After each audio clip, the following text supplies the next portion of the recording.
Dry fruits వచ్చండి. అలాగంటే ఇందులో షుగర్ కానీ ఇంకేమన్నా వేస్తాను అనుకోండి, ఏమీ లేవండి.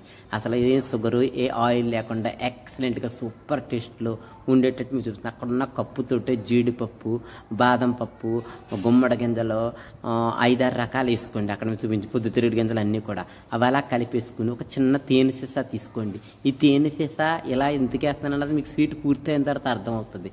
సహజంగా మనం అక్కడ బెల్లం, పందరు, నూనెలు, నెయ్యిలు ఏం వాడడం కనుక ఈ తేనె సీసా వేసిన ఉపయోగం లాస్ట్ని తెలుస్తుంది.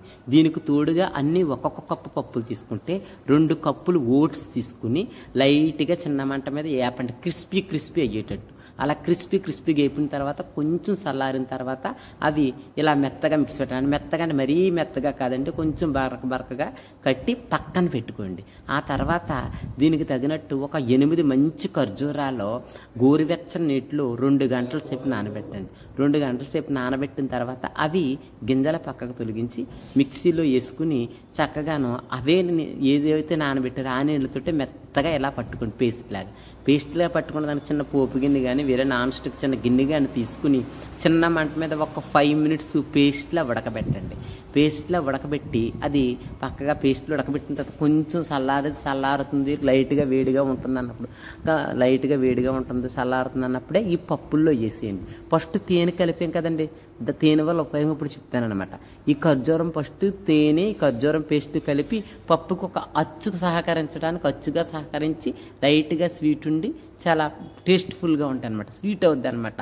అలా ఉడకబెట్టడం వల్ల ఖర్జూరం బెల్లంలా స్వీట్లా తయారవుతుంది. ఈ తేనెమో మంచి కలర్ఫుల్ వచ్చి జిగురు ఉండి అచ్చుగా ఉండేటట్టు సహకరిస్తారు. ఫస్ట్ ఇలా కలిపేసుకోండి. ఇలా అంతాను ఈ ఖర్జూరం తేనె అంతా పప్పులంతా పట్టేటట్టు ఒక స్పూన్తో బాగా కలిపేసుకున్న తర్వాత మనం బరకగా 2 కప్పులు పట్టాం కదండి ఓట్స్, అవి కూడా వేసి ఇప్పుడు అలా మెత్తగాను సిల్వర్ పేపర్కి చిన్న నెయ్యి చుక్క అంటించుకోండి. లేదన్నా పర్వాలేదు, నెయ్యి చుక్క అంటించుకోవడం ఏంటంటే తీసేటప్పుడు మనకు అచ్చులా వద్దని నెయ్యి చుక్క అంటించుకోమన్నాను అనమాట. అలా ఆవు నెయ్యి కానీ ఏదైనా అంటించుకోండి. అలా అంటించుకుని అంత పలసగా పరిచేసి ఒక 2 అవర్స్ ఫ్రిడ్జ్లో పెట్టండి. సో ఎప్పుడైనా మనం తినాలనుకున్నప్పుడు ఒక 5 మినిట్స్ ముందర తీసి పక్కన పెట్టుకుని ఒక 1/2 అవర్ తర్వాత తింటే అక్కడ చల్లదనం ఉండదు, అచ్చులా ఉంటుంది, ఎక్కడ బెల్లం ఉండదు, సూపర్ టేస్ట్ ఉంటుంది. డ్రై ఫ్రూట్స్ చాలా బలం, చాలా హెల్దీ అండి. సో ఇలా ట్రై చేయండి. నేను ఇక్కడ ఎక్కడ బెల్లాలు ఏమీ వేయలేదు. ఇలా ట్రై చేయండి. పిల్లలు కూడా చాలా ఇష్టంగా తింటారు. రోజుకు ఒక్క ముక్క తిన్నా చాలా హెల్దీ, బలంగా కూడా ఉంటుంది. సో చూసారు ఎంత బాగా వచ్చిందో. సో వీడియో నచ్చితే లైక్ ఇవ్వండి, పాజిబుల్ అయితే ఫాలో అవ్వండి.